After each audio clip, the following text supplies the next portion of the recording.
Buenas noches, pastor. Mi nombre es Santos Einar Bravo Aillón. Soy de la iglesia Los Andes de las Asambleas de Dios de Bolivia, de la región La Paz, aquí en la ciudad de La Paz. Bueno, actualmente hemos atravesado el segundo curso en este semestre.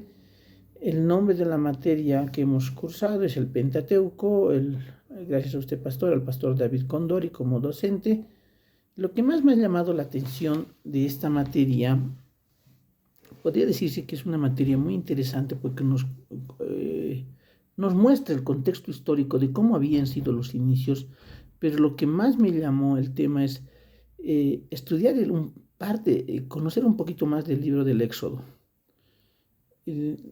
Cómo Moisés había sido preparado inicialmente para ser el caudillo, tal vez el líder, quien iba a ser guiado para liberar al pueblo de Israel, ¿no? Y sacarlo de la servidumbre de Egipto.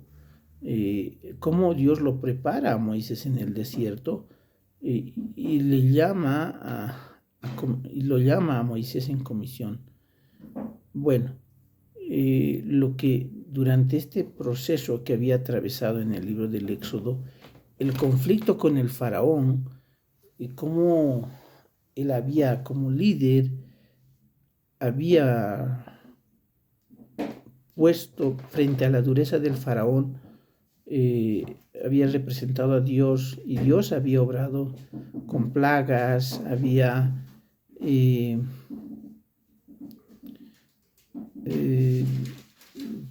ha hecho que Faraón se endureciera, pero por sobre todas las cosas, a pesar de todo lo que había atravesado,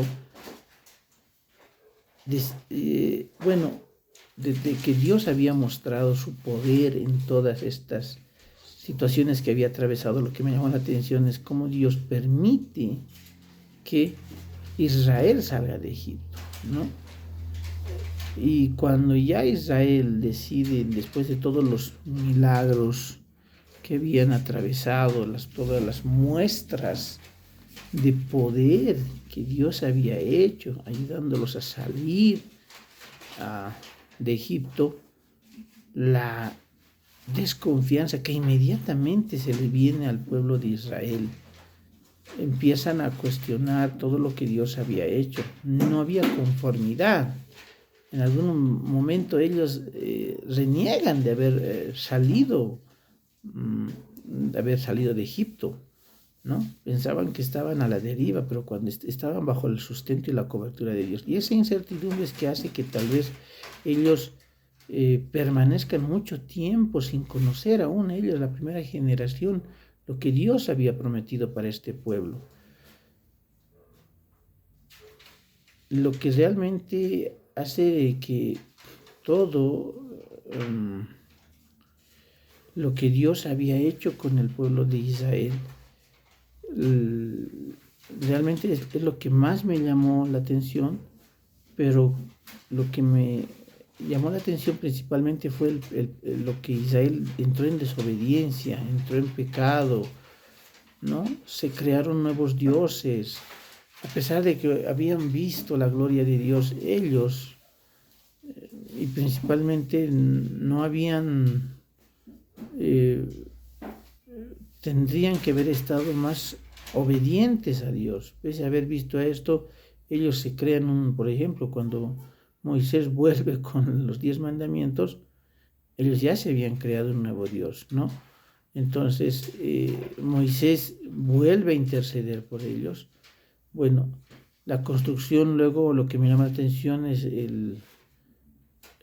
la construcción del tabernáculo, y la construcción, el simbolismo del tabernáculo, o sea, cómo se tenía que construir el tabernáculo.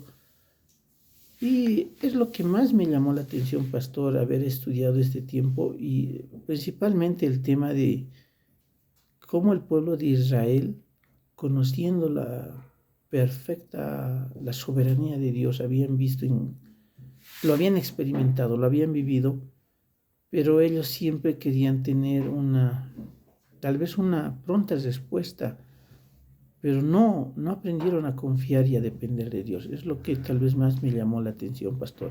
Muchas gracias por haber hecho este pequeño resumen, tal vez, pastor, o esta pequeña síntesis de lo que más me llamó la atención a mí, ¿no? Por supuesto, la materia es muy amplia, muy linda, da unos datos muy precisos, como la forma de los sacrificios, qué tipo de animales tienen que sacrificar, cómo debían ser los sacerdotes, quiénes eran los sacerdotes, qué requisitos se necesitaban para ser sacerdotes, y todo lo que en el libro de Levítico también se detalla. Son cosas que tal vez uno irá aprendiendo, si bien a grandes rasgos, pero mucho de aquello se queda en nosotros para que más adelante podamos entender y comprender mejor al momento de hacer una lectura en los libros del Pentateuco. Bueno, muchas gracias, pastor. Bendiciones.